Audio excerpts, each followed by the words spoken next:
the verbal assaults of the unbelievers, methods such as mockery and slander, and even physical attacks. When we examine the lives of the prophets and of the devout Muslims around them, we see that the lives of these blessed individuals were spent in struggle against unbelievers.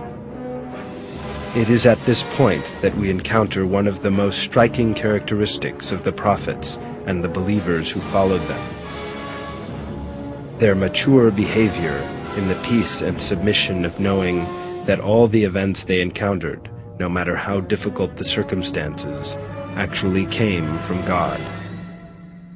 These superior attributes, which stem from their profound belief in God, represent an excellent role model for all Muslims.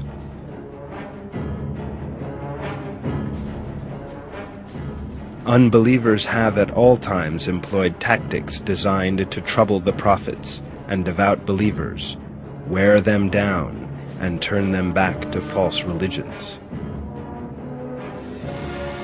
Yet believers always acted in the certain knowledge that these ugly attacks would always be resolved in an auspicious way, and that their honesty would eventually be revealed. It is emphasized in the Quran that lies and slanders that might appear to work against believers are in fact auspicious and not bad at all. This is described in the following terms in one verse, by citing an incident from the time of our Prophet. May God bless him and grant him peace. There is a group of you who propagated the lie. Do not suppose it to be bad for you. Rather, it is good for you. Every one of them will incur the evil he has earned, and the one who took it on himself to amplify it will receive a terrible punishment.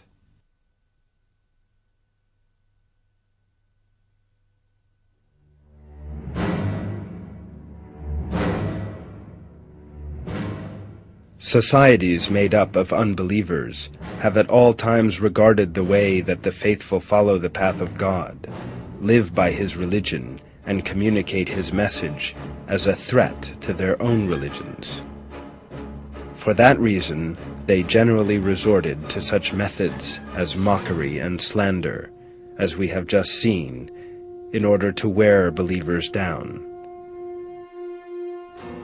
When they saw that this was inadequate, they tried various other methods, such as issuing threats, imprisonment, torture, and banishment.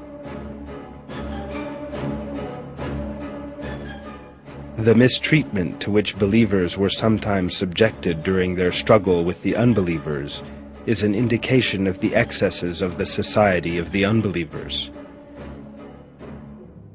Yet in return, believers always looked on the reactions and treatments they were subjected to with an auspicious eye.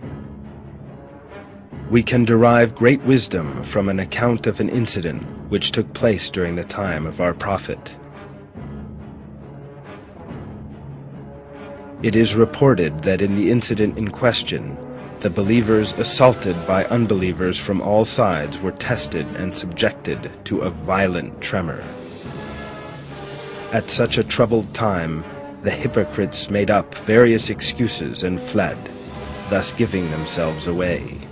Thanks to such a moment of difficulty, the hypocrites who had long lived concealed among the community of the believers, and who had sickness in their hearts, were brought out into the open.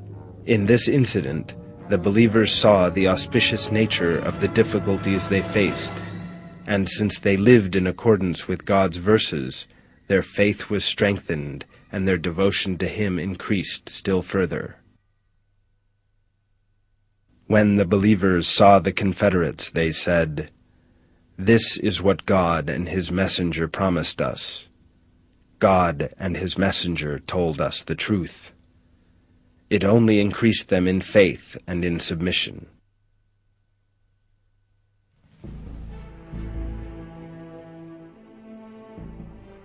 Like all the other prophets, our Prophet Muhammad, may God bless him and grant him peace, sent as a blessing to all the worlds, encountered a great many difficulties during the course of his life. With the patience and submission he displayed at such times, he represents a fine role model for all Muslims. When our Prophet left Makkah, the pagans followed with the aim of killing him.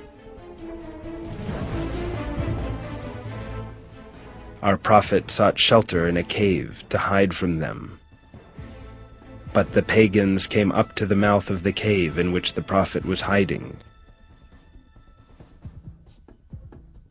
At such a troubled time, our Prophet told the believer alongside him not to be despondent, and reminded him to submit to God.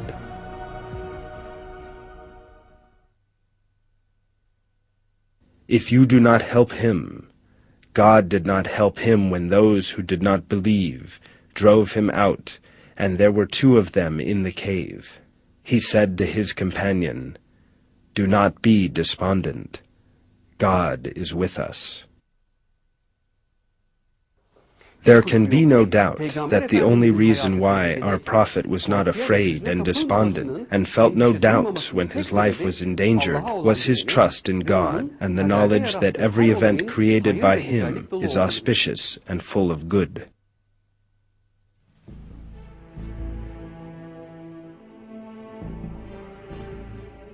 Prophet Moses' struggle with Pharaoh clearly shows how a situation that appears to be in believers' disfavor can, by the will of God, suddenly be turned around. Pharaoh and his army set out to catch Moses and the believers who had fled with him from Egypt.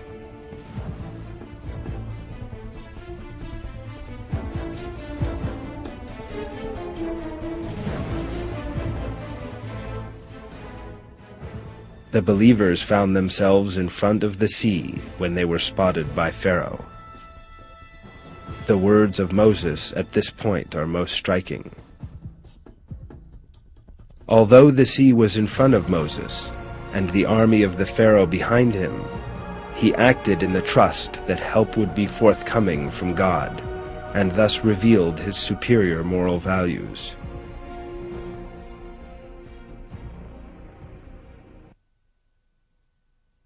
So they pursued them towards the east, and when the 2 hosts came into sight of one another, Moses' companion said, "We will surely be overtaken." He said, "Never. My Lord is with me, and he will guide me."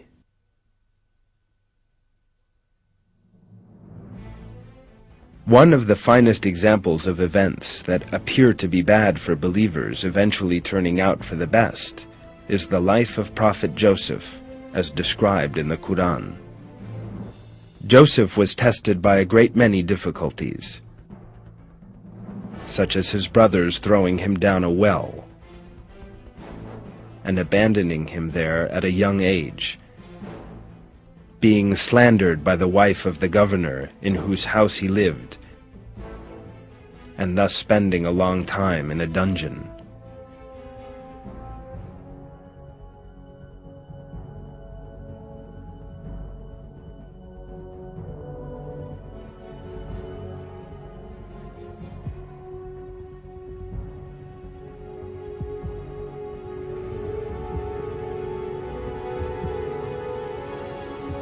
The way that Joseph interpreted everything auspiciously and his submission to God are revealed in the Quran.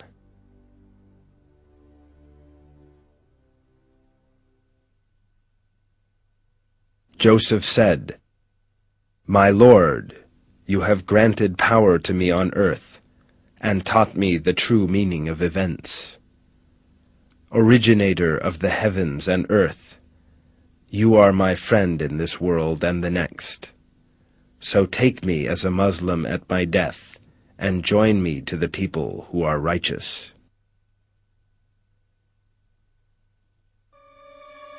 With his skill, courage, and submission in the face of the traps set for him by the unbelievers, Prophet Abraham is also a role model for believers. The unbelievers decided to respond to Abraham with violence and oppression, and resorted to the terrible cruelty of throwing him into the fire. At first sight, it might seem that Abraham would be burnt and killed by the multitude of unbelievers.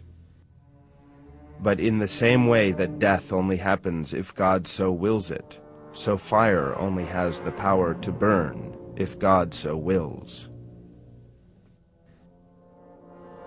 God, the creator of all things, commanded the fire to be cool and peaceful for Abraham, and turned the snares of the unbelievers back on their own heads.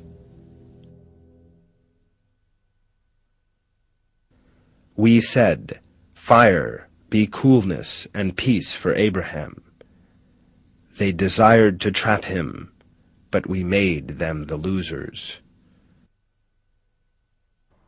Believers must always exhibit a powerful submission to God in the face of troubles by taking the prophets, praised for their moral values and verses, as role models. In fact, all events that one at first imagines to be harmful are in fact tests and work to the benefit of believers.